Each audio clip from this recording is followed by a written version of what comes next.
जैसा कि हम सब लोग जानते हैं कि आज यहाँ जो हम सब लोग इकट्ठा हुए हैं तो भारतीय जनता पार्टी के राष्ट्रीय उपाध्यक्ष रहे, मध्य प्रदेश भाजपा के अध्यक्ष रहे, कमल संदेश पत्रिका के संपादक रहे और पूर्व में स्वदेश अखबार के भी सह संपादक रहे। ऐसे आदरणीय प्रभात झा जी की दूसरी पुण्यतिथि के निमित्त हम सब लोग यहाँ इकट्ठे हुए हैं।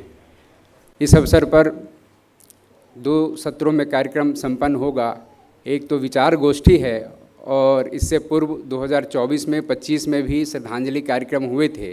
तो उस श्रद्धांजलि कार्यक्रम में जो हमारे वक्ता लोग थे उनके कुछ विचार बिंदु भी नोट करके हम लोगों ने तैयार किया है। और इसके साथ ही सुमित मिश्र जी हैं, उनकी भी पुस्तक है, उनका भी विमोचन रहेगा। और कुछ इस अवसर पर हमारे बीच में आदरणीय श्री राम बहादुर राय जी हैं, श्री हितेश शंकर जी उपस्थित हैं और डॉक्टर शिव शक्ति जी भी यहाँ आ गए हैं और माननीय मंत्री जी श्री राजभूषण चौधरी जी भी आने वाले हैं। अब मैं आ गए हैं, आपका भी हार्दिक स्वागत है। अब हम लोग प्रारंभ करते हैं।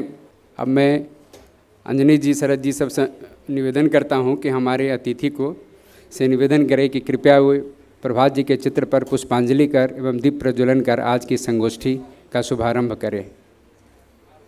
आदरणीय श्री राम बहादुर राय जी, श्री राजभूषण चौधरी जी, श्री हितेश शंकर जी, श्री शिव शक्तिनाथ बख्शी जी से निवेदन है कि कृपया प्रभात झा जी के चित्र पर पुष्पांजलि कर और दीप प्रज्वलन कर संगोष्ठी का शुभारंभ करें।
अब मैं राम बहादुर राय जी, राजभूषण जी, हितेश जी, शिव शक्ति जी से निवेदन करता हूं कि कृपया मंच पर आसन ग्रहण करें। तो सामान्य तौर पर हम लोग देखते हैं कि राजनीति में बहुत या तो जन नेता होते हैं या कुछ बौद्धिक होते हैं। प्रभात जी को हमने देखा कि पहले तो वो पत्रकार थे और बौद्धिक रूप में योगदान करते थे, लेकिन निरंतर लोगों से प्रवास कर वे अपने को जन नेता के रूप में भी उन्होंने स्थापित किया और मध्य प्रदेश भाजपा के प्रदेश अध्यक्ष भी हुए बने। और जब वो प्रदेश अध्यक्ष थे तो बहुत ही सघन प्रवास और संपर्क कर संगठन को और सशक्त किया। अब मैं अंजनी झा जी से निवेदन करता हूं कि कृपया आदरणीय राम बहादुर राय जी का पुस्तक शॉल और पौधा से स्वागत करें। पुस्तक हम उन्हें दे रहे हैं। प्रभात जी ने कई महत्वपूर्ण विशेषांक निकाले थे, जिसमें से 2 बहुत चर्चित हुए थे।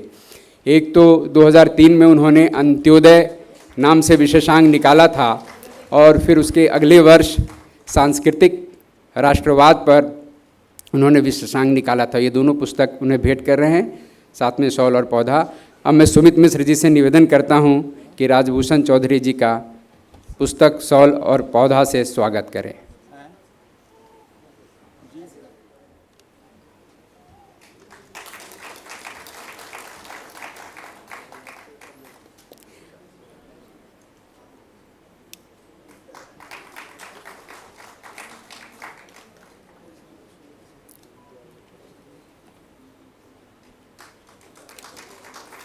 अब मैं श्री विद्यानंद ठाकुर जी से निवेदन करता हूं कि श्री हितेश शंकर जी का पुस्तक शॉल और पौधा से स्वागत करें।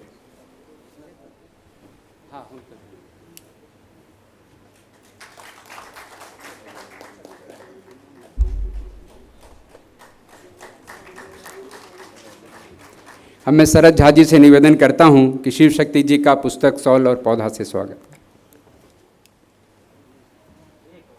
कृपया आप सब लोग ताली बजाकर हमारे अतिथियों का उत्साहवर्धन करें।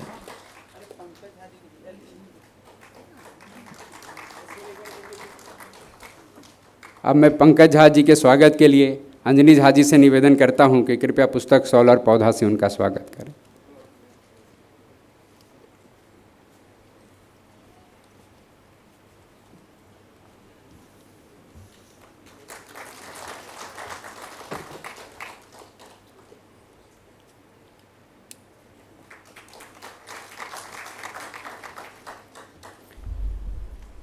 जैसा कि हमने पूर्व में बताया था कि प्रभात जी के स्वर्गवास होने के पश्चात ग्वालियर और भोपाल में ऐसे 3 महत्वपूर्ण श्रद्धांजलि के कार्यक्रम आयोजित हुए थे और उसमें अनेक वक्ताओं ने अपने विचार प्रकट किए थे। उसका एक संकलन कर प्रकाशित किया गया है, तो मैं अपने अतिथियों से निवेदन करता हूं कि उसका लोकार्पण करें।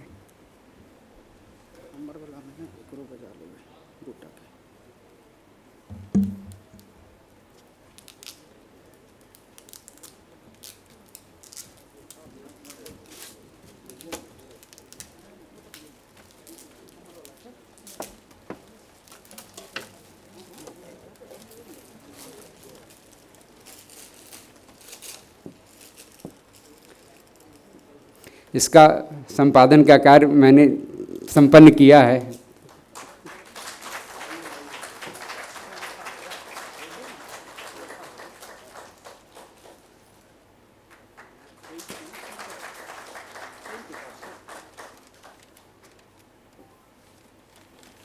अब मैं दूसरी पुस्तक जो सुमित मिश्र जी हैं उनकी लिखी हुई है नव भारत का न्याय दर्शन, उसके लोकार्पण के लिए अपने अतिथियों से निवेदन करता हूँ।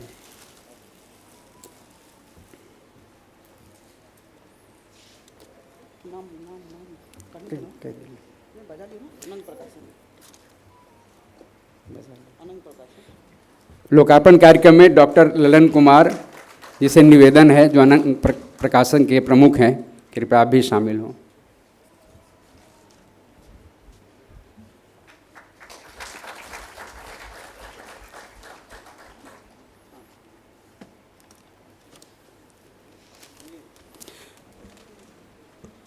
प्रभात जी संघ के स्वयंसेवक रहे और प्रारंभ से ही समाज कार्य में सक्रिय रहे और इसके साथ ही स्वदेश में पत्रकार के नाते भी, जैसा कि हम सब ने देखा और अनेक लेख भी हम लोग उनके पढ़ते रहे हैं, निरंतर लेखन कार्य में जुटे रहे और संगठन कार्य करना, लेखन कार्य करना और भाजपा का काम करना।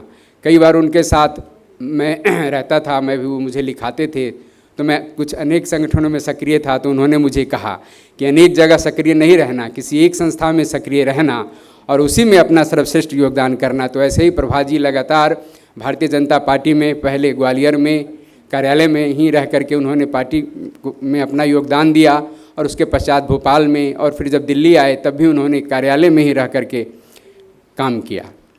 अब मैं संगोष्ठी के क्रम को आगे बढ़ाते हुए कमल संदेश पत्रिका के संपादक श्री शिव शक्तिनाथ बख्शी जी हैं। आपके पास अनेक दायित्व हैं। आप भाजपा संसदीय दल के कार्यालय सचिव, भाजपा प्रकाशन के राष्ट्रीय संयोजक, प्रशिक्षण विभाग के संयोजक, डॉक्टर मुखर्जी स्मृति न्यास के सचिव, ऐसे दायित्वों का निर्वहन कर रहे हैं। अधिकांश दायित्व ऐसे जो प्रभात जी निभा रहे थे, उसके अधिकांश दायित्व आपको निभाने का सौभाग्य प्राप्त हो रहा है। आप भी लंबे समय से प्रभात जी के संपर्क में रहे। मैं आपसे निवेदन करता हूं कि कृपया अपने बहुमूल्य विचारों से हम सबको लाभान्वित करें।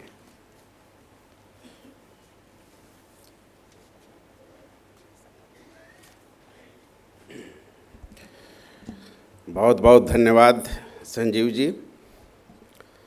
आज यहाँ मंच पर उपस्थित हम सबों के अभिभावक आदरणीय राय साहब, साथ में पांचजन्य के संपादक आदरणीय श्री हितेश शंकर जी,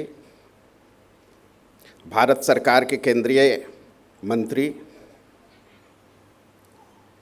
हमारे बीच जो मंच पर उपस्थित हैं आदरणीय श्री राजभूषण चौधरी जी, हमारे लंबे समय से मित्र और प्रकाशन विभाग में साथ में काम करते, हम लोग कई वर्षों से साथ में सीखते रहे हैं और जो छत्तीसगढ़ भारतीय जनता पार्टी का प्रकाशन विभाग के प्रमुख भी रहे और वर्तमान में वहाँ की जो पत्रिका है दीप कमल संदेश, उसके संपादक आदरणीय पंकज झा जी, इस सभागार में उपस्थित आदरणीय प्रभात जी के साथ कई वर्षों तक संपर्क में रहे, उनके साथ काम करने का जिन्हें सौभाग्य मिला, किसी न किसी प्रकार से उनके संपर्क में आए, ऐसे सभी आप सबों का आज इस अवसर पर मैं बहुत बहुत स्वागत करता हूं, अभिनंदन करता हूं। आज माननीय प्रभात जी की पुण्यतिथि है। आज इस निमित्त हम सब यहाँ पर एकत्रित हुए हैं और हम में से जिनको भी उनके सानिध्य का सौभाग्य मिला है, आज अपने जीवन के कुछ ऐसे पृष्ठ जो कि हमने आदरणीय प्रभात जी के साथ बिताए हैं, उनका मार्गदर्शन जिसमें हमें प्राप्त हुआ है, उनसे कुछ सीखने का अवसर मिला है। आज वो सभी पन्ने हमारे सामने एक चलचित्र के भांति आज हमारे सामने से गुजर रहे हैं। मेरा तो लंबे समय तक मैं प्रभात जी के साथ काम करने का मुझे सौभाग्य मिला। आदरणीय प्रभात जी से मेरा संपर्क भी जो पहली बार हमारे मित्र और कमल संदेश के सह संपादक श्री संजीव सिन्हा जी के माध्यम से हुआ था। मैं तो विद्यार्थी परिषद का कार्यकर्ता था। पिछले वर्ष भी इसी प्रकार की संगोष्ठी में मैंने उस घटना का जिक्र किया था कि जब पहली बार मुझे उनसे मिलने का अवसर मिला, क्योंकि प्रभात जी नेपथ्य से रहकर काम करने वाले कार्यकर्ताओं में से थे।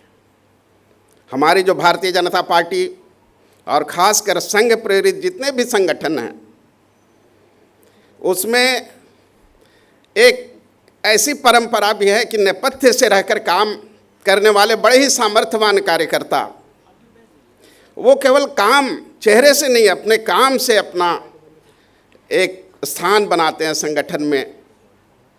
और वो स्थान के लिए काम नहीं करते, वो समर्पण भाव से, समर्पित भाव से एक लक्ष्य के प्रति पूरी तरह से उसके प्रति अपने आप को समर्पित करते हुए लंबे समय तक काम करने वाले ऐसे कार्यकर्ताओं की श्रेणी में आदरणीय प्रभात जी ने अपना जगह बनाया था। और इस कारण उनका नाम तो सब लोग जानता था, क्योंकि एक बार विद्यार्थी परिषद के काल में ही हम लोग, मैं जवाहरलाल नेहरू विश्वविद्यालय का कार्यकर्ता था, हम लोगों ने आपस में तय किया था कि तभी भैरव सिंह शेखावत जो उपराष्ट्रपति थे कि उनको हम जो है अपने विश्वविद्यालय में बुलाएंगे, उनको आमंत्रित करेंगे किसी कार्यक्रम में, क्योंकि तभी जो NDA 1 की जो सरकार थी वो जा चुकी थी और UPA का शासन तभी इस देश में था। तो हमारे जो प्रदेश संगठन मंत्री थे, उन्होंने कहा इस संबंध में उनसे हमने चर्चा की, उन्होंने कहा इस संबंध में हमारी बातचीत हुई है, आप केंद्रीय कार्यालय में जाके प्रभात जी को एक पत्र दे दें, आमंत्रण का पत्र, और फिर आगे का विषय वो देखेंगे। मैं गया वहाँ पर केंद्रीय कार्यालय में, पहली बार भाजपा के कार्यालय में गया था, क्योंकि हमारे विद्यार्थी परिषद का काम था, भाजपा में जाने की कोई आवश्यकता नहीं पड़ती थी। वहाँ जब गया तो मैंने, एक व्यक्ति बाहर खड़ा था पैंट शर्ट पहने हुए, और उस ज़माने में जो बेल्ट में मोबाइल लगाते हैं उस तरह से। मैंने कहा कि माननीय प्रभात जी से मिलना है। तो उन्होंने कहा क्या काम है? तो मैंने कहा ऐसे ऐसे विषय है, हमारे प्रांत संगठन मंत्री जी ने कहा उनसे भेंट करके ये पत्र देना। तो उन्होंने पत्र ले लिया, क्या ठीक है आप जाइए। तो मैं थोड़ा असमंजस में पड़ा, फिर मुझे लगा कहीं यही तो नहीं है प्रभात जी। तो फिर मैं वापस आ गया और फिर जब पहली बार संजीव जी ने कहा कि वो मिलने के लिए मुझे बुलाया और मैं जब गया तो मैं कमल संदेश के उन्हीं के कमरे में बैठा हुआ था और इंतज़ार कर रहा था कि अभी आने वाले। संजीव जी भी किसी काम से उठकर बाहर चले गए। तब तक माननीय प्रभात जी का आगमन हुआ, लेकिन मैं पहचान नहीं पाया कि प्रभात जी बहुत ही सरल स्वभाव के, और उन्होंने मुझे देखा और थोड़ी देर में परिचय हुआ और हमारी बातचीत शुरू हुई। और उसके बाद कई बार मिलना हुआ और चर्चा हुई और उन्होंने कहा भारतीय जनता पार्टी में आ जाए, क्योंकि जिस प्रकार का कार्य आप चाहते हैं वो भारतीय जनता पार्टी में आकर करें। और मैं विद्यार्थी परिषद का कार्यकर्ता था, तो खैर उन्होंने कहा कि मैं व्यवस्था के अंतर्गत जो भी व्यवस्था बनती थी उसको कह के मुझे भारतीय जनता पार्टी में उन्होंने कमल संदेश का कार्य में मुझे लगाया। लेकिन जब कमल संदेश का काम में मैं आ गया तो एक अभिभावक के नाते, एक बड़े भाई के नाते, बिना कहे ही कई प्रकार के ज्ञान उनसे प्राप्त करने का अवसर मुझे मिला। लोगों को लगता था कि ये प्रभात जी से तो इनकी बहुत बातचीत होती होगी, लेकिन मेरी जो अपने पूरे टीम में सबसे कम बातचीत मेरी होती थी, क्योंकि पहले जो बातचीत का क्रम था और वो एक काम उनके साथ शुरू करने के बाद वो क्रम मेरे तरफ से ही थोड़ा, मैं संकोचवश या जो भी हो, टूटा। लेकिन बिना कहे ही कई बार वो इशारे में मुझे बता देते, क्योंकि बाद के दिनों में जब उनका दायित्व बढ़ना और वो आम जनता के बीच में काम करने का जब संगठन ने उनका निर्णय किया और प्रदेश अध्यक्ष बनकर, राज्यसभा के सदस्य बनकर जब वो संसद में गए, प्रदेश अध्यक्ष बनकर जब मध्य प्रदेश जाना हुआ तो मुझे कार्यकारी संपादक का दायित्व मिला। और इस कारण उनका बहुत समय दे पाना फिर वहाँ पर संभव नहीं होता था, और लगभग पूरा काम उन्होंने मुझ पर छोड़ रखा था। और कई बार कोई गलती होने पर भी कभी उन्होंने, क्योंकि गलतियां तो होती हैं काम करने में, और उन तक इसका पहुंचाने वाले लोग भी थे कि उनके ध्यान में भी आता था, लोग लाते थे, लेकिन कभी उन्होंने मुझे उन गलतियों को की तरफ इशारा भी नहीं किया और न उस बात की कभी चर्चा की, क्योंकि उनका जिस प्रकार का विश्वास था, एक कार्यकर्ता के प्रति जो विश्वास होता है कि यदि ये गलती भी कर रहा है तो कार्य काम करते हुए जो गलती है या कहीं कोई कमी है तो उस गलती को इस भांति से समझते हुए लगातार एक संगठन में, जो एक संगठक किस प्रकार से काम करता है, क्योंकि कार्यकर्ता के नाते तो सारे गुण माननीय प्रभात जी में थे, लेकिन संगठक के नाते, और हम सबों को ध्यान में होगा कि एक संगठक जो है वो लोक संग्रही भी होता है। और आज जो यहाँ पर इतने लोग बैठे हैं और जो दिल्ली, मध्य प्रदेश, कहीं भी हम जाएंगे ये चर्चा पाएंगे कि माननीय प्रभात जी एक कार्यकर्ता, एक राजनेता तो बाद में हुए, जनता के बीच में जाकर काम करने का जो अवसर, सांसद, जन नेता, इसके अलावा एक संगठक और एक लोक संग्रही व्यक्तित्व के स्वामी थे। उनके साथ कई संस्मरण हैं, कई ऐसी यादें हैं और कई ऐसी प्रेरक घटनाएं हैं जिनसे कि आज भी हमें ऊर्जा मिलती है, आज भी हमें काम को उसी समर्पित भाव से करने की जो प्रेरणा मिलती है। एक आदर्श के रूप में माननीय प्रभात जी का व्यक्तित्व आज भी हमारे आंखों के सामने सजीव है। आज उनकी पुण्यतिथि है, लेकिन उनके जो एक एक कहे हुए वाक्य, एक एक शब्द और उनके दिखाए हुए मार्ग, उनका जो हम सबों पर पूरी टीम में जो विश्वास, और आज भी जब हम बोलते हैं कमल संदेश परिवार, यानी वह परिवार भाव जो संगठन के अंदर जिसकी हम कल्पना करते हैं, जिसको जीने का प्रयास करते हैं, जिसके बारे में विचार करते हैं कि हमारा जो पूरा संगठन है एक परिवार है, वह परिवार भाव जो कमल संदेश के अंदर में आज भी जो विद्यमान है, वो कहीं ना कहीं उसकी जो प्रेरणा है आदरणीय प्रभात जी का, जो उनका जो कर्तृत्व है, उनको जिस प्रकार से उन्होंने तभी इस पूरे रचना को बनाया और उसको चलाया, और एक अभिभावक के नाते हर के साथ निरंतर जिस प्रकार से, एक बड़े भाई के नाते, अभिभावक के नाते हर प्रकार से निरंतर एक स्तंभ के रूप में सबके पीछे खड़े रहने का जो उनका जो एक उनके चरित्र में जो ये स्वभाव था, वो आज भी कहीं ना कहीं हमारे इस परिवार को जीवंत रखे हुए है। आज उनकी पुण्यतिथि में मैं उनकी पुण्य स्मृतियों को, पावन स्मृतियों को शत शत नमन करता हूँ। और आज इस अवसर पर मैं अपनी भावभीनी श्रद्धांजलि उनके चरणों में अर्पित करता हूँ। बहुत बहुत धन्यवाद। शक्ति जी ने अपने वक्तव्य में एक शब्द का प्रयोग किया, लोक संग्रही।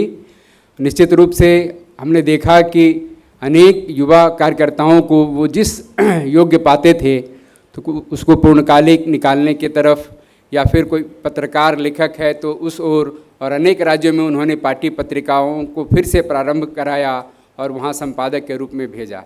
ऐसे ही छत्तीसगढ़ में उन्होंने दीपकमल पत्रिका की शुरुआत के लिए पंकज कुमार झा जी को वहाँ भेजा, और आज इस संगोष्ठी में भाग लेने के लिए वे रायपुर से यहाँ आए हैं। और अभी वहाँ आप मुख्यमंत्री जी के मीडिया सलाहकार के दायित्व पर भी हैं। आपसे निवेदन है कि कृपया अपने विचार यहाँ प्रस्तुत करें।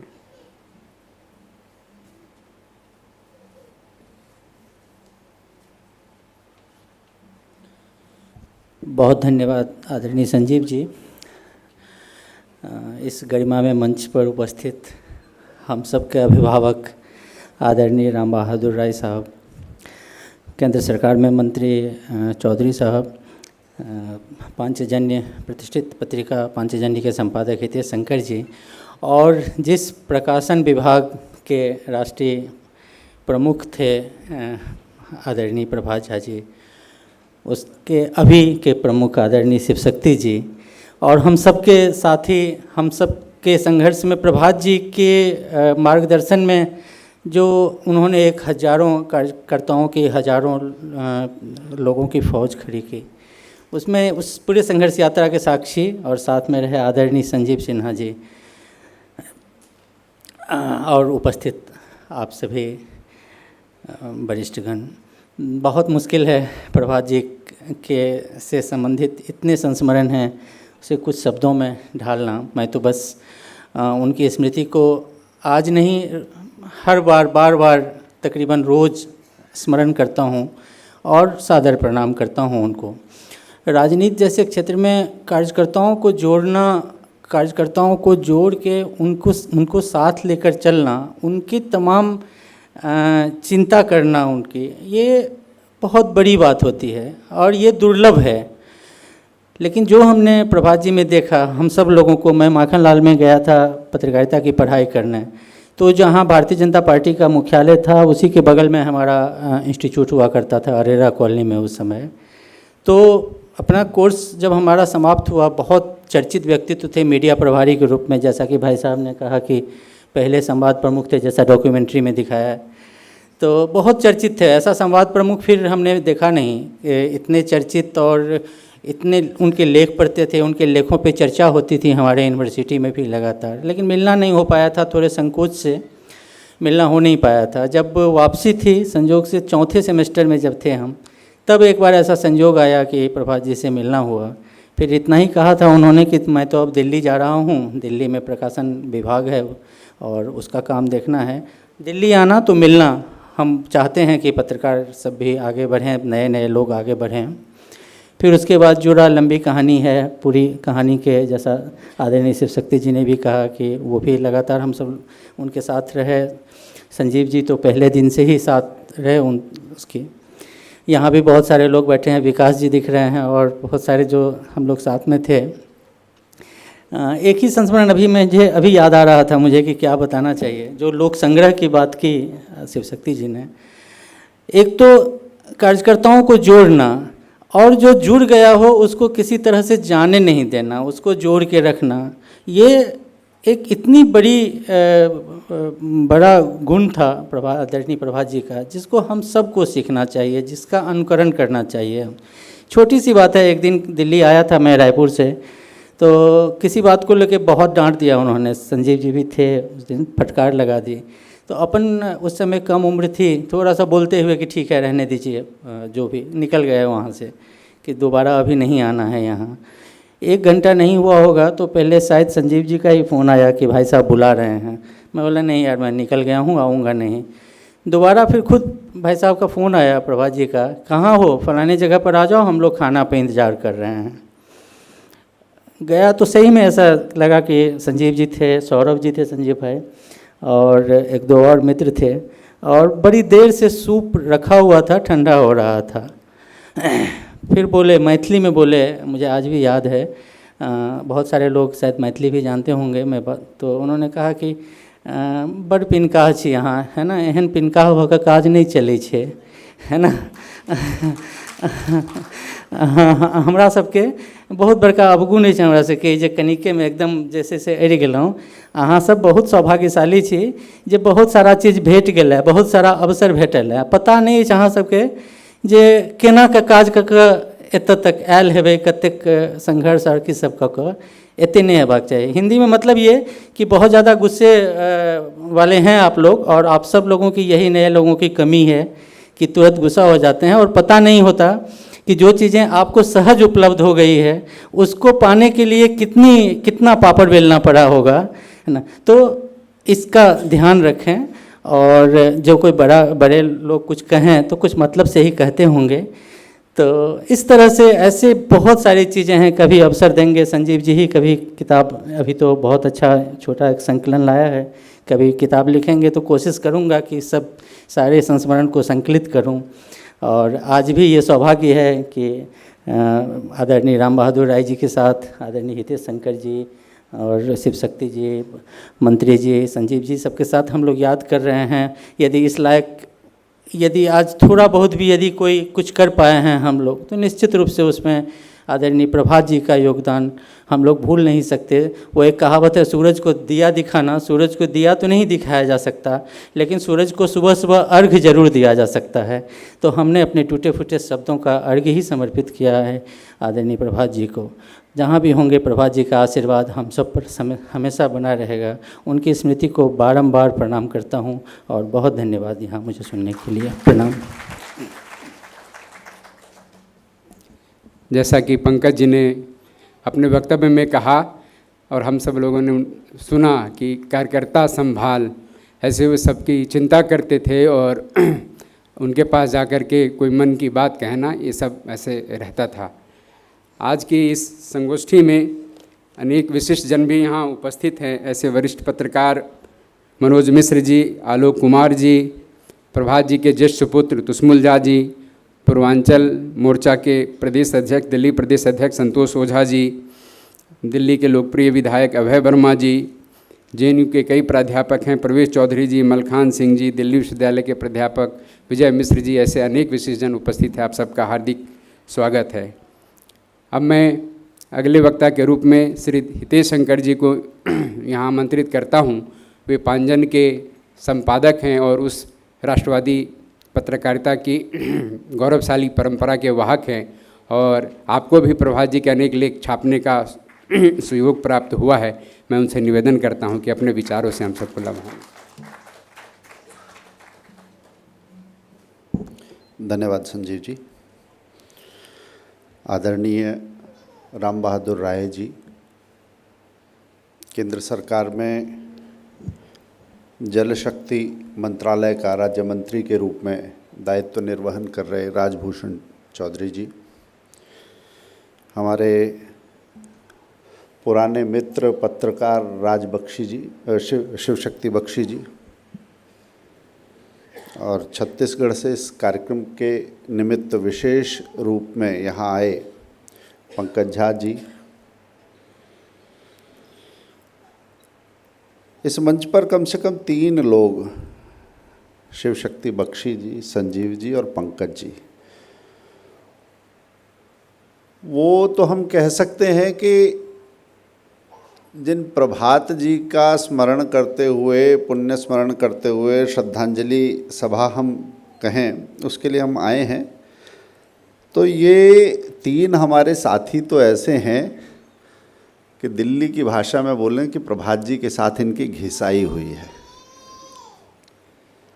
और घिसाई में इसलिए कह रहा हूँ कि जो पुराने लोग हैं वो जानते हैं कि जब पहले दोपहिया वाहन चलते थे, स्कूटर होता था, थोड़ा नया होता था तो डबल सवारी जल्दी नहीं बिठाते थे कि थोड़ा पिस्टन रवां हो जाए उसके बाद बिठाएंगे, नहीं तो चोक हो जाएगा।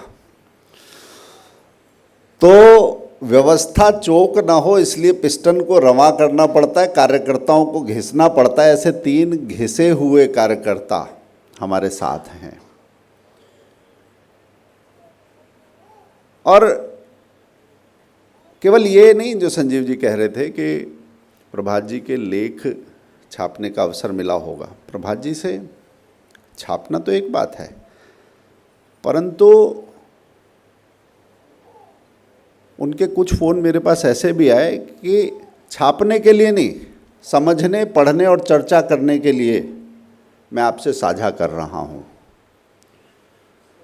राजनीति में इस स्पष्टता के लोग कम मिलते हैं, विचार के लिए इस आग्रह के लोग कम मिलते हैं।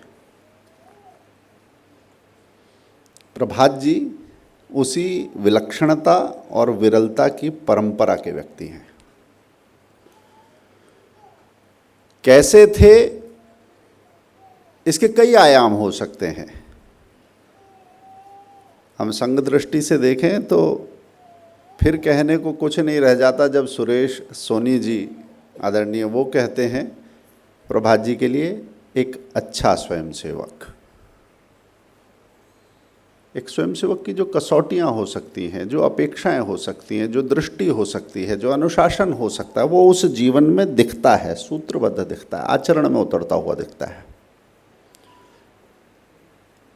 प्रांत के प्रांत कार्यवाह रहे यशवंत इंदापुरकर जी, वो कहते हैं जब कि वो सबको साथ लेकर चलते थे, तो बहुत बड़ी बात हो जाती है। जब व्यक्ति को शक्ति मिलती है तो शक्ति के साथ थोड़ी सख्ती भी मिलती है, मगर शक्ति मिली और नरमाई आ गई, उस मृदुलता का नाम प्रभात झा है।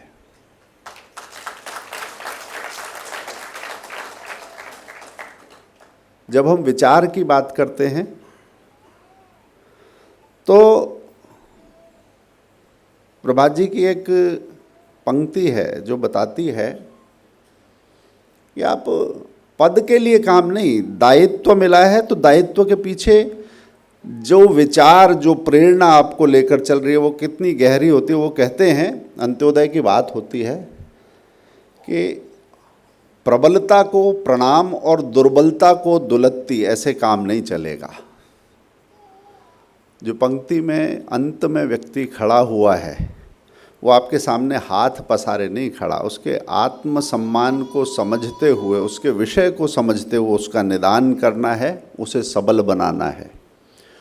ये समझ, इस समझ का नाम प्रभात झा है।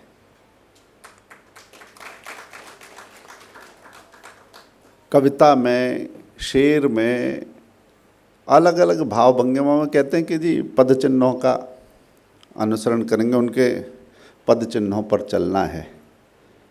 ये रेत पर छपे हुए तो नहीं है, मगर जब प्रभात जी जैसा व्यक्ति जो सार्वजनिक जीवन में इतना रमा पगा और उसने इतनी लंबी यात्रा की हो,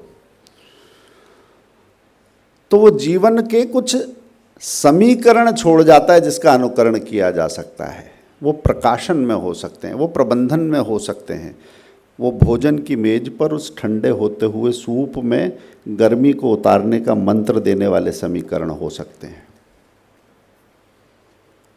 आपके पास इतने सारे उदाहरण होते हैं कि हाँ करना तो है, मगर करना कैसे है, उस समय प्रभात जी ने ऐसे किया था। तो हाँ, ये यथेष्ट हो सकता है, ये इस समय श्रेष्ठ हो सकता है, ये कनिष्ठ है, ये ज्येष्ठ हो सकता है। ये भाव मन में रखते हुए इस समझ को समन्वय के साथ चलने का नाम प्रभात झा है। जब संगठन की बात आती है तो संगठन और संगठक ये दो अलग अलग चीज़ें नहीं होती, अलग अलग दिखती हैं मगर एक विचार, एक दृष्टि, एक ध्येय ये संगठन देता है, मगर उस विचार के लिए समय, श्रम और उसका क्रियान्वयन वो व्यक्ति कितनी समझ से, कितनी संवेदनशीलता से, कितनी सतर्कता से, कितनी तत्परता से करता है, उससे ही पता चलता है कि संगठन ने जिन व्यक्तियों का चयन किया है कि वो चयन ठीक है या नहीं। प्रभात जी के काम में जो गहराई दिखती है वो बताती है कि इन सभी कसौटियों पर, इन सभी पैमानों पर, हर मापदंड पर सही उतरना सरल नहीं था, परंतु सही उतरे प्रभात जी। छोटी छोटी चीज़ें होती हैं।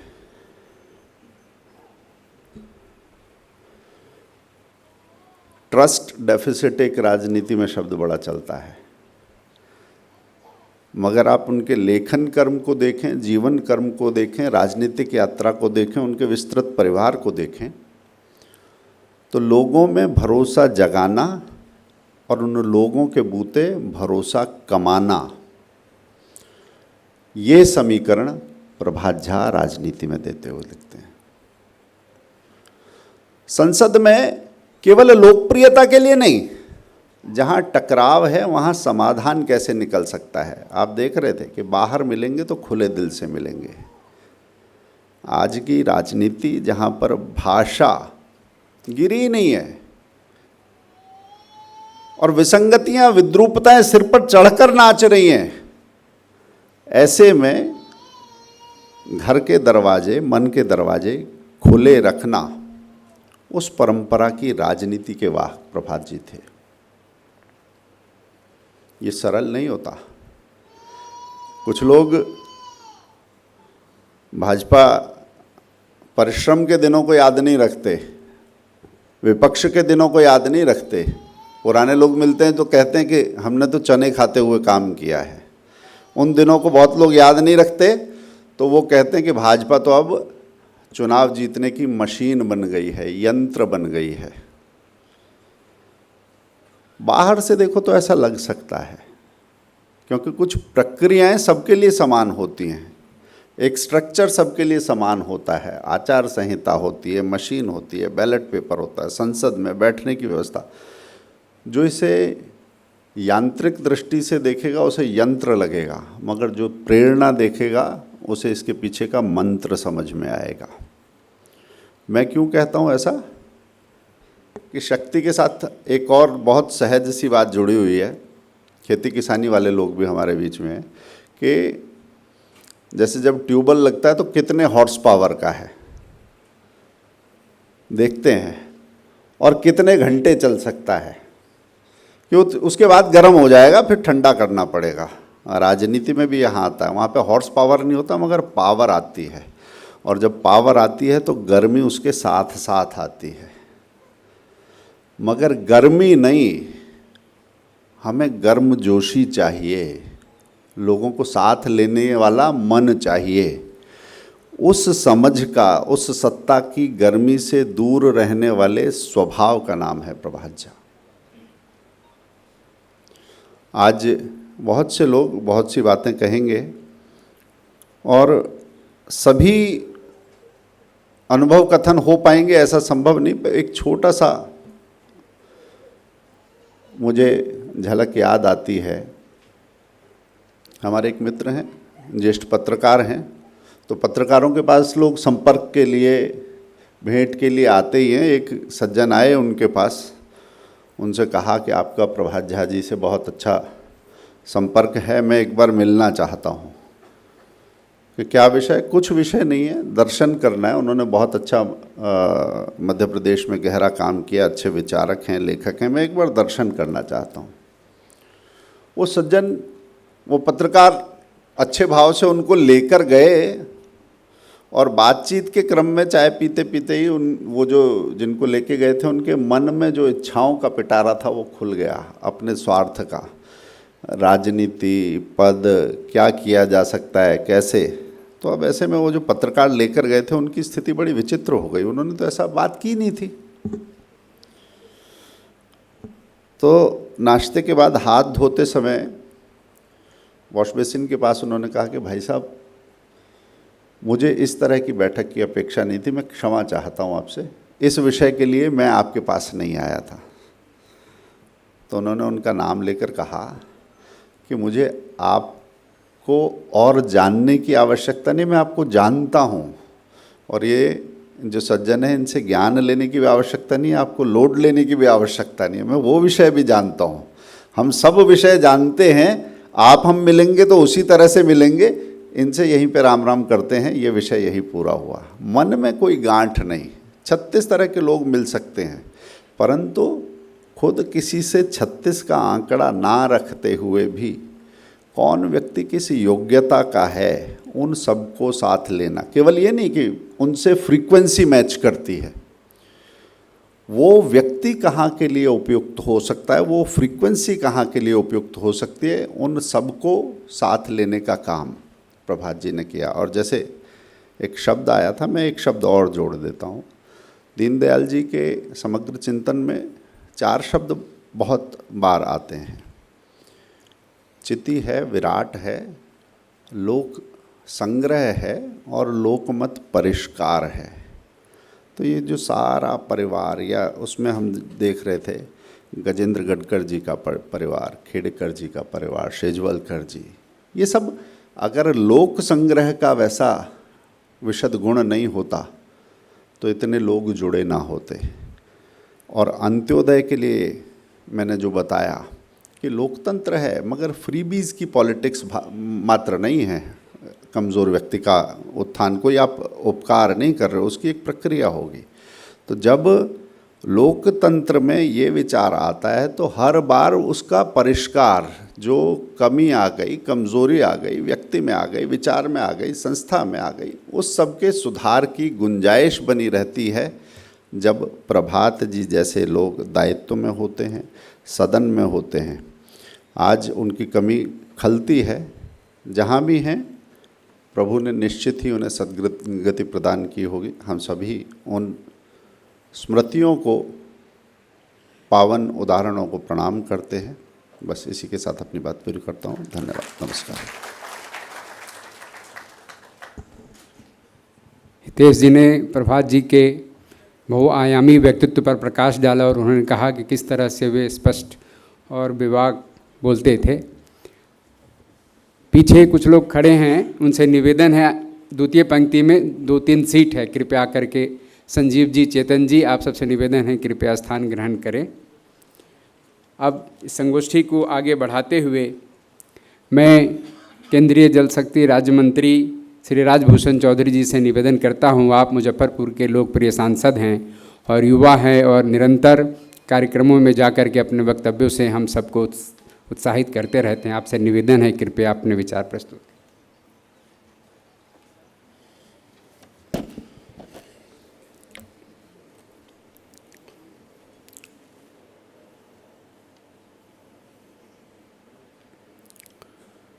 स्वर्गीय प्रभात झा जी के द्वितीय पुण्यतिथि एवं पुस्तक लोकार्पण समारोह की कार्यक्रम की अध्यक्षता कर रहे हम सबों के अभिभावक माननीय पद्म भूषण आदरणीय राम बहादुर राय जी, इस कार्यक्रम में मंचासीन वरिष्ठ पत्रकार एवं पांचजन्य के संपादक आदरणीय श्री हितेश शंकर जी, कमल संदेश के संपादक आदरणीय डॉक्टर शिव शक्तिनाथ बख्शी जी, दिल्ली पूर्वांचल मोर्चा के सम्मानित अध्यक्ष आदरणीय संतोष ओझा जी, दीप कमल पत्रिका के संपादक श्रीमान पंकज झा जी,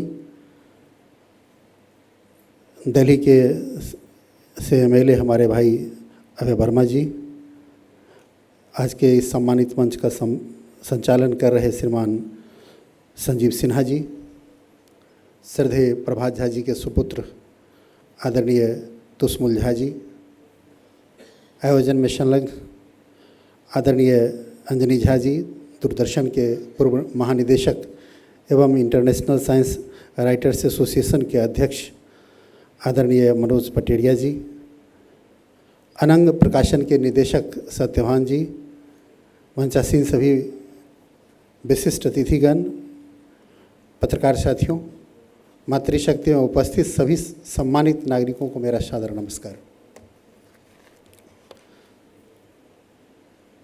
श्रद्धेय प्रभात झा जी एक ऐसे व्यक्तित्व जिनके विचारों ने पीढ़ियों का पथ आलोकित किया है, जिन्होंने अपने विचार, लेखनी, संगठन क्षमता और राष्ट्र समर्पित जीवन से भारतीय जनता पार्टी को विश्व का सबसे बड़ा संगठन बनाकर दिखाया, जिनका जीवन भारतीय जनमानस के लिए प्रेरणा का एक उज्जवल अध्याय रहा। आज उनके कृतज्ञ स्मरण का अवसर है। श्रद्धेय प्रभात झा जी एक सजग पत्रकार, एक संवेदनशील लेखक, एक कुशल संगठनकर्ता और सबसे बढ़कर राष्ट्र हित को सर्वोपरि मानने वाले कर्मयोगी थे। उनके विचार, उनके शब्दों में विचार की दृढ़ता थी और उनके व्यक्तित्व में आत्मीयता का अद्भुत तेज। मुझे व्यक्तिगत रूप से यह स्वीकार करने में गर्व का अनुभव होता है कि हम सब ने कमल संदेश पढ़ते हुए बहुत कुछ सीखा है। कमल संदेश मेरे विचारों का विद्यालय रहा है और हमें राष्ट्रवाद का दृष्टिकोण दिया, सकारात्मक राजनीति की समझ दी, संगठन की कार्यशैली से परिचित कराया और भारत के बदलते स्वरूप को करीब से देखने का अवसर प्रदान किया। उनकी लेखनी में राष्ट्र का आत्मविश्वास दिखाई देता था और उनकी वाणी में भारत के सांस्कृतिक चेतना का स्पंदन सुनाई देता था। आज उनकी द्वितीय पुण्यतिथि पर प्रकाशित प्रभात झा व्यक्तित्व विकृतित्व पुस्तक उनके जीवन, उनके विचार और उनके अवदान को आने वाली पीढ़ियों तक पहुंचाने का महत्वपूर्ण माध्यम बनेगी। यह पुस्तक केवल जीवनी नहीं बल्कि सार्वजनिक जीवन में मूल्यों, समर्पण और वैचारिक प्रतिबद्धता का प्रेरक दस्तावेज है। मित्रों, आज इस समारोह की एक और विशेष उपलब्धि है। इस अवसर पर नव भारत का न्याय दर्शन पुस्तक का भी लोकार्पण हुआ है। यह अत्यंत प्रसन्नता का विषय है कि एक ऐसे अवसर पर एक ऐसी पुस्तक समाज को समर्पित की जा रही है जो भारत की न्याय परंपरा और आधुनिक न्याय व्यवस्था के परिवर्तन को व्यापक दृष्टि से प्रस्तुत करती है।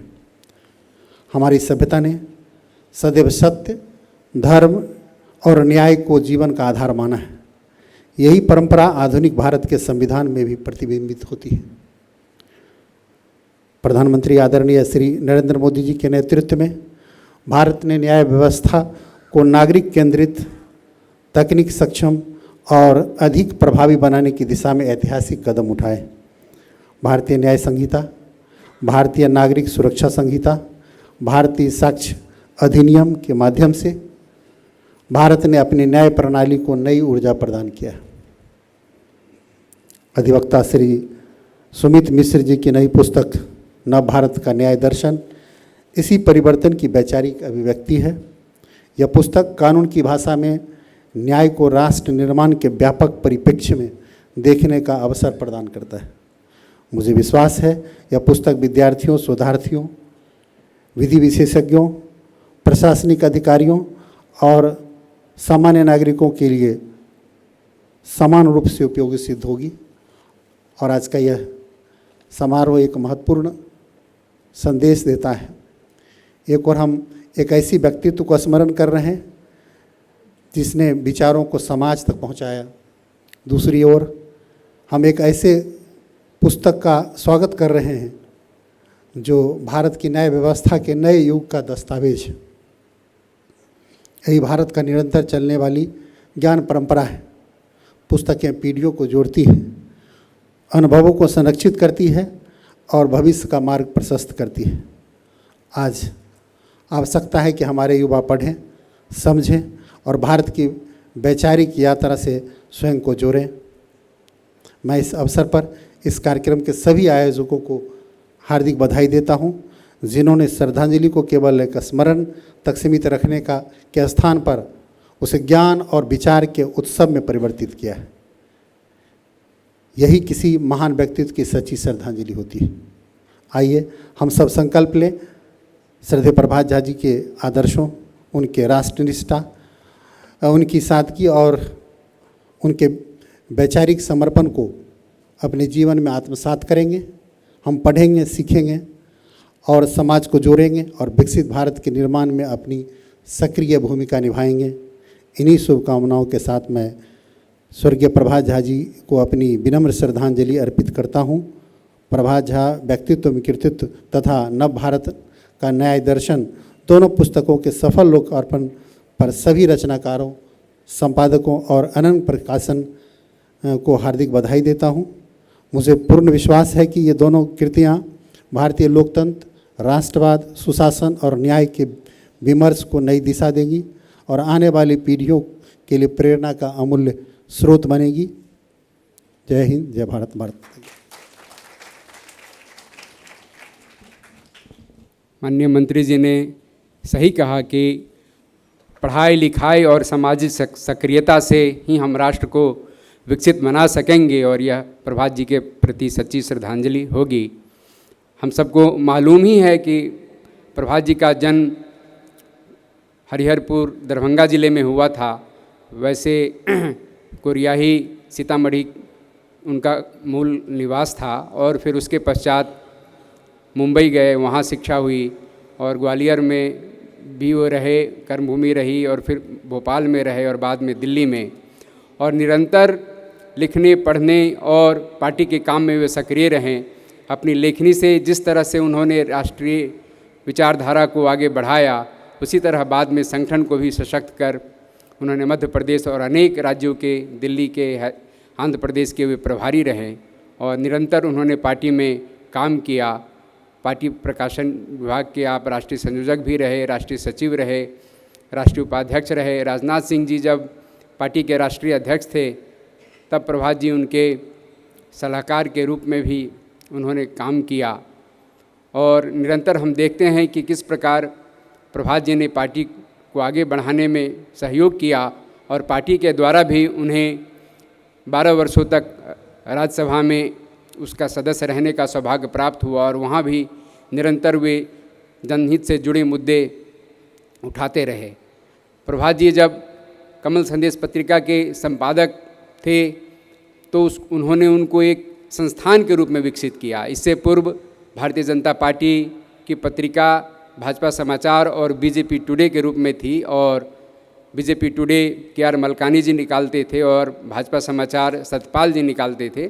मुख्यतः दो कर्मचारियों के साथ दोनों पत्रिकाएं निकलती थी। लेकिन प्रभात जी को जब अवसर मिला तो अनेक वर्षों तक तो बिना उन्होंने संपादक के रूप में ही पार्टी पत्रिका का काम किया और कमल संदेश को उन्होंने एक संस्थागत रूप दिया। बीजेपी टुडे और भाजपा समाचार दोनों के स्थान पर उन्होंने कमल संदेश नाम से हिंदी और अंग्रेजी में पत्रिकाएं प्रारंभ की और डॉक्टर मुखर्जी स्मृति न्यास इस संस्था के द्वारा वो दोनों पत्रिकाएं प्रकाशित प्रारंभ हुई। अभी भी वो प्रकाशित हो रही है और पत्रिका को भी उन्होंने सुंदर, कलेवर, तेवर और अनेक युवा पत्रकारों को उन्होंने उससे जोड़ा और जोड़ा ही नहीं, उनको पंडारा रोड में कई पत्रकारों को उन्होंने उनकी आवास की भी व्यवस्था की और एक संस्थागत रूप से कमल संदेश को उन्होंने स्थापित किया। इसके साथ ही एक महत्वपूर्ण काम उनका ये रहता था, जब वे पार्टी के संसदीय दल में सह कार्यालय मंत्री थे तो जो भाषण वहाँ होते थे, अगले ही दिन वो रात भर में ही हम लोग से और अपने नेतृत्व में उसकी तैयारी करवाते थे और अगले ही दिन जा कर के फिर संसद में के सदस्यों को और जनता और अपने कार्यकर्ताओं को वितरित भी करते थे। तो बहुत ही विचारों का किस प्रकार से प्रचार प्रसार हो और इसमें बहुत ज़मीनी स्तर पर हो, इसके लिए वे सक्रिय रहते थे। हज़ारों नंबर उनको यूं ही कंठस्थ थे कि अनेक संस्मरण इस पुस्तिका में भी आए हैं कि वह अनेक कार्यकर्ताओं के नाम बता देते थे और उन्होंने सघन प्रवास किया। मध्य प्रदेश में जिस प्रकार से उन्होंने मंडल स्तर तक प्रवास किया, अनेक पदाधिकारियों का कहना था प्रभात जी अब आप प्रदेश अध्यक्ष हैं, आप इतने निचले स्तर तक नहीं जाइए, लेकिन निरंतर उनका समय प्रवास में ही बीतता था। और चूँकि वे सामान्य परिवार से अनेक संघर्षों और कठिनाइयों से संघर्ष करके आगे आए थे, तो वे सबका दुख सुख ये सब उसमें भागीदार होते थे और निरंतर रात भर किसी की शादी हो, किसी के यहाँ दुख तकलीफ़ हो, वे सब में सहभागी होते थे। मैं भी अनेक वर्षों पूर्व प्रभात जी का जब मीना बाग का निवास था तो वहाँ राय साहब को हमने देखा था और उनके साथ और प्रभात जी इतना आदर करते थे राम बहादुर राय जी का। और हम सब जानते ही हैं कि एक ऐसे व्यक्तित्व है राय साहब भी जिस पर हम लोग गर्व करते हैं।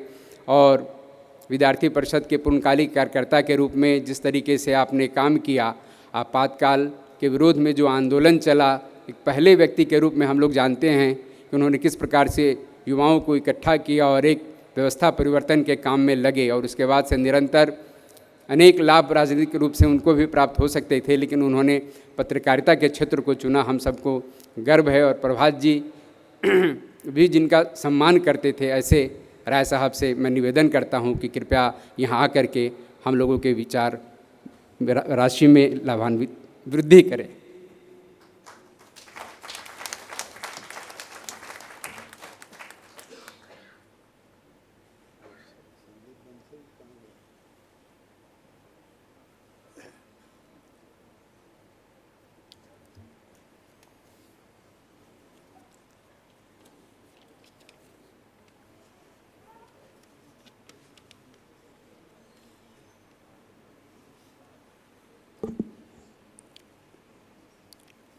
आदरणीय राजभूषण चौधरी जी, हितेश शंकर जी, शिव शक्ति जी, पंकज झा जी और मित्रों,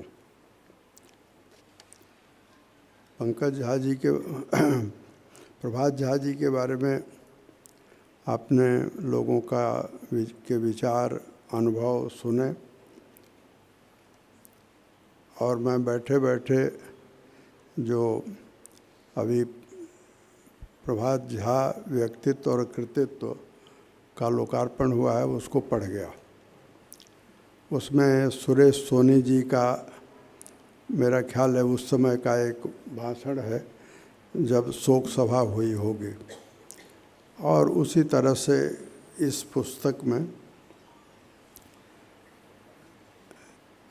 आज के विधानसभा के अध्यक्ष मध्य प्रदेश के नरेंद्र सिंह तोमर जी का संस्मरण है।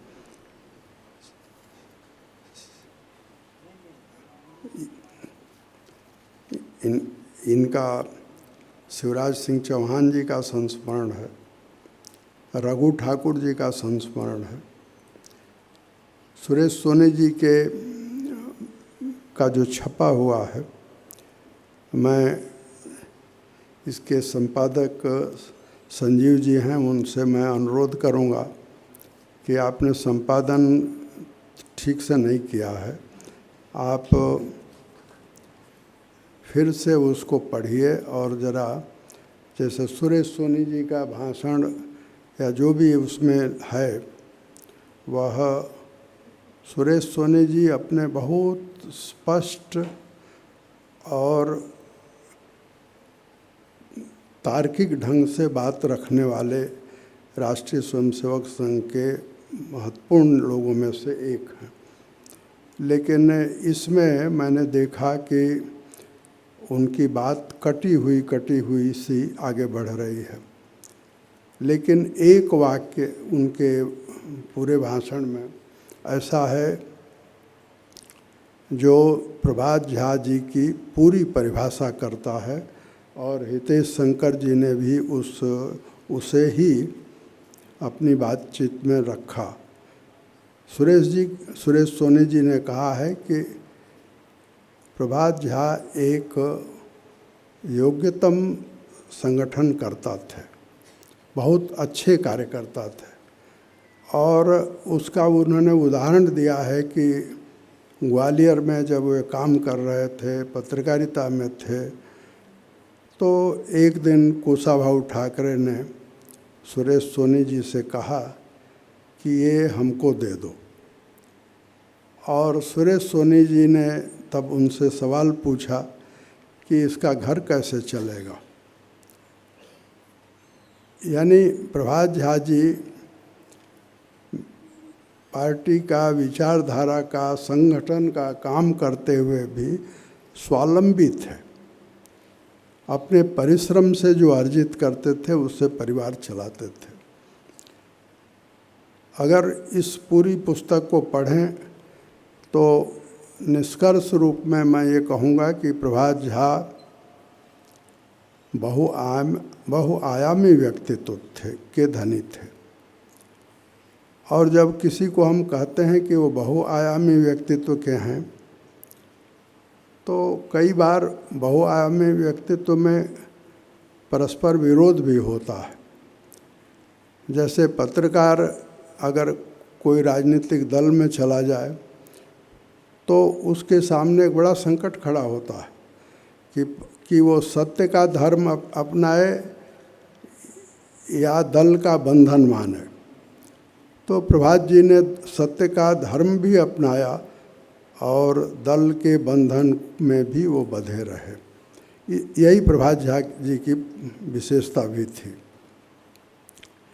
इस अवसर पर उनकी 2 किताबें आई हैं और मुझे ये लगता है कि ये जो 2 किताबें हैं उसमें खास करके सांस्कृतिक राष्ट्रवाद बहुत कीमती किताब है, जिसमें पंडित दीनदयाल उपाध्याय का एक लेख है, वाजपेयी जी का लेख है और मुझे आश्चर्य हुआ लेकिन उसमें प्रोफेसर बाल आप्टे का भी एक लेख है।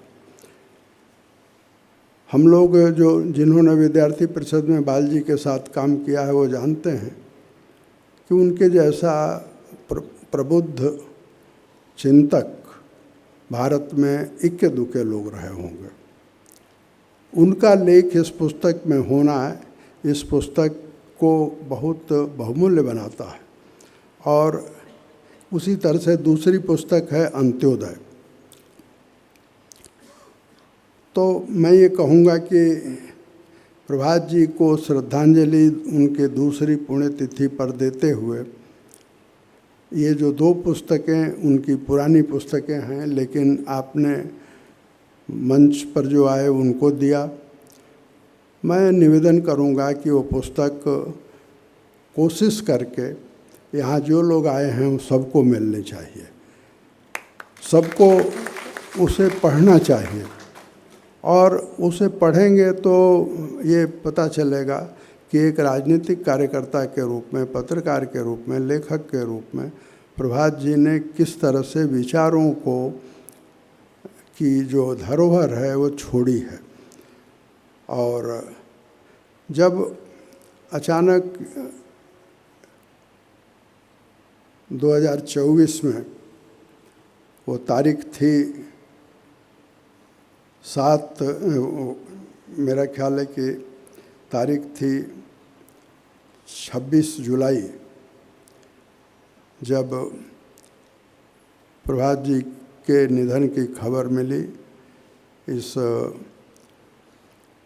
जो डॉक्यूमेंट्री है उसमें भी हम लोगों ने देखा, उसमें तारीख तो नहीं है, लेकिन मुझे याद है कि 26 जुलाई 2024 को उनके निधन की हम सब लोगों को दुखद सूचना मिली। मेदांता में उनको ग्वालियर से लाया गया था और तमाम कोशिशों के बावजूद वे बचाए नहीं जा सके। और तब उनकी उम्र क्या थी? 67 साल की उम्र थी। 67 उन्होंने पूरा कर लिया था। कल ही मैं एक किताब पढ़ रहा था। वो किताब जो है वो चिन्मय गरे खान की है। उसमें एक चैप्टर है असैसिनेशन। वो इंदिरा गांधी की हत्या का चैप्टर है।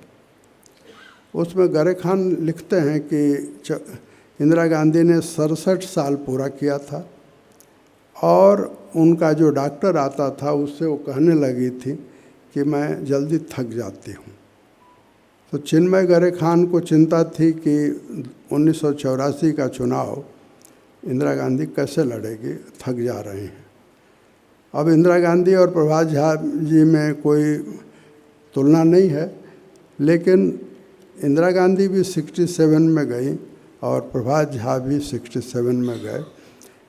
ऐसा लगता है कि कुछ ऊपर की योजना में इन दोनों की भेंट लिखी हुई थी। और शायद जो संग्राम प्रभात जी ने यहाँ छेड़ा था इंदिरा गांधी के खिलाफ, उस संग्राम को जीतने के लिए वो ऊपर गए और कोई कारण मुझे समझ में नहीं आता है। लेकिन नरेंद्र सिंह तोमर जी ने अपने संस्मरण में लिखा है कि हम 24-25 साल की उम्र में एक दूसरे के सहयोगी बने और 40-45 साल का हमारा साथ था। तो प्रभात जी को जब मैं याद करता हूँ तो उनके से मिलने जुलने के अलावा मेरे कागज़ों में एक उनकी छोटी सी चिट्ठी भी है, और वो चिट्ठी ऐसी चिट्ठी है जिसकी 3 विशेषताएं हैं। पता नहीं आप लोगों ने में कितने लोगों ने उनकी लिखावट देखी है, बहुत खूबसूरत लिखावट। मैं आपको बताऊं कि दुनिया में सबसे बदसूरत लिखावट किसकी थी? महात्मा गांधी की। गांधी जी की लिखावट ऐसी थी कि वो हिंदी में लिखे या अंग्रेजी में लिखें, जवाहरलाल नेहरू उनसे कहते थे कि आप जो भी लिखकर भेजते हैं मैं नहीं पढ़ पाता हूँ, तो फिर वो थोड़ा सुधार करके लिखते थे। लेकिन प्रभात जी की चिट्ठी जो मेरे पास है उसको मैंने सुरक्षित रखा हुआ है।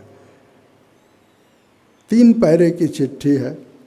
मेरे एक लेख पर उनकी टिप्पणी है, और उस पत्र को मुझे जब उन्होंने भेजा तब वो राज्यसभा के सदस्य थे,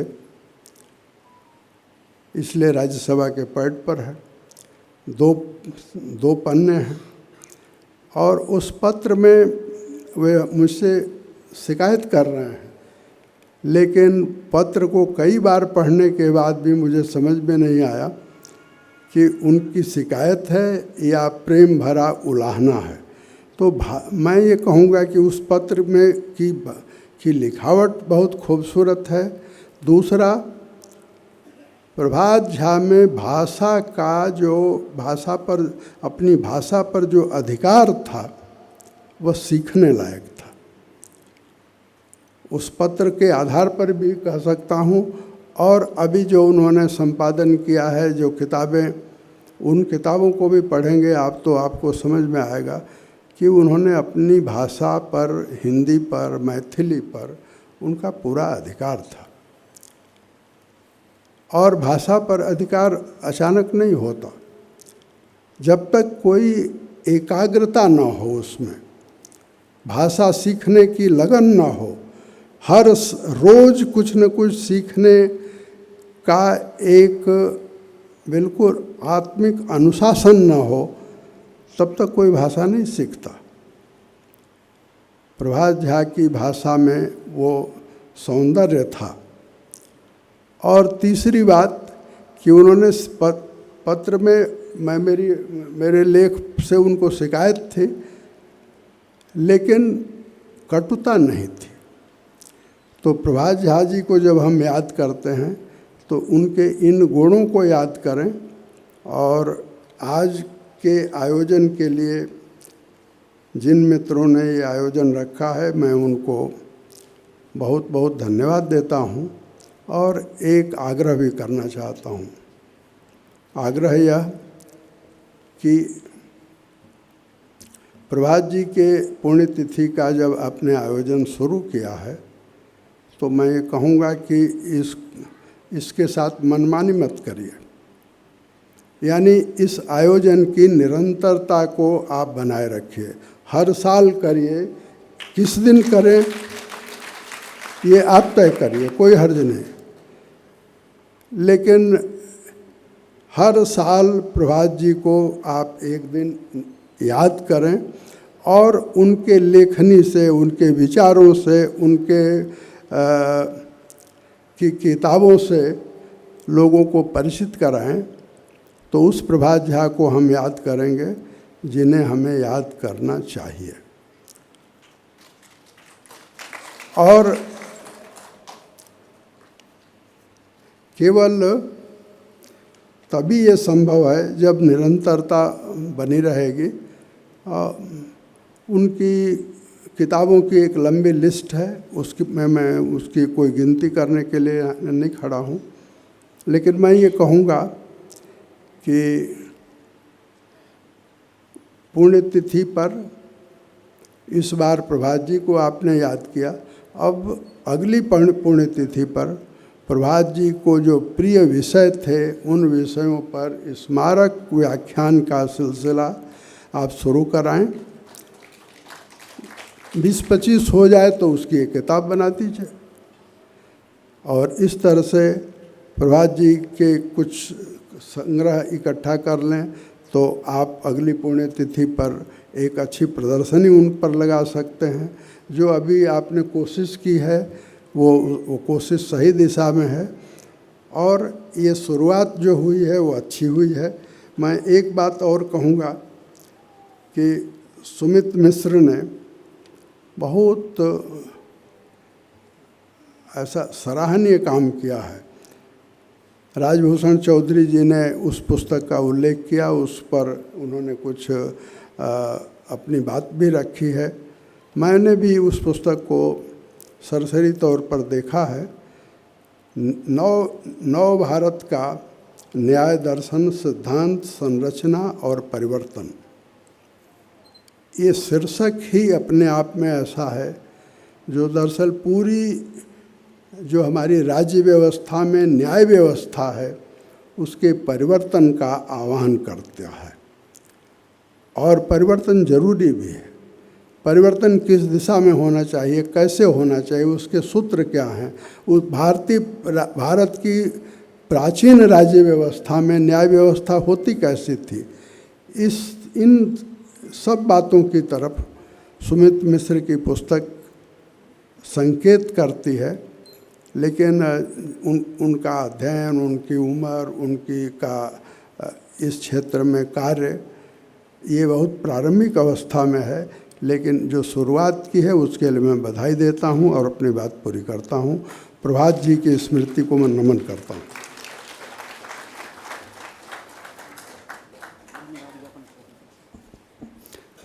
राय साहब की यही खासियत है कि वो बहुत ही इस तरह से सुझाव, कोई भी कार्यक्रम वगैरह होता है तो उसको कैसे रचनात्मक बनाया जाए और बहुमूल्य उपयोगी बनाया जाए, इस पर आपने हम लोग का ध्यान आकृष्ट किया है। और यह संयोग ही है कि पिछले वर्ष भी हम लोगों ने इंडिया इंटरनेशनल सेंटर में एक श्रद्धांजलि सभा की थी और इस बार उनके व्यक्तित्व पर चर्चा की है। लेकिन उनका कहना बिल्कुल सही है कि एक एक विचार को क्रमशः, जिससे प्रभात जी का सरोकार था और वो विचार उस तरफ अपना व्यक्त करते थे, क्रमशः उस पर कार्यक्रम और चर्चा होनी चाहिए। इसके साथ ही राय साहब ने एक और महत्वपूर्ण बात कही मिथिला को लेकर के। प्रभात जी के बारे में हम सब जानते हैं कि किस प्रकार से वे मध्य प्रदेश और दिल्ली में सक्रिय रहे, लेकिन उनका मिथिला जो प्रेम है, जन्मभूमि प्रेम है, वो बना रहा और उनके ही विचारों के अनुरूप उनका अंतिम संस्कार उनकी जन्म धरती पर कुरियाही ग्राम में किया गया। और हमने यह भी देखा कि मिथिला को लेकर किस प्रकार से वो चिंतित रहते हैं और पुनौरा धाम, जहाँ जो प्रकट स्थली है सीता जी की, उसके पुनरुद्धार के लिए वो बहुत सक्रिय थे और नीतीश कुमार जी से उन्होंने बहुत धनराशि वहाँ उपलब्ध करा करके काम किया।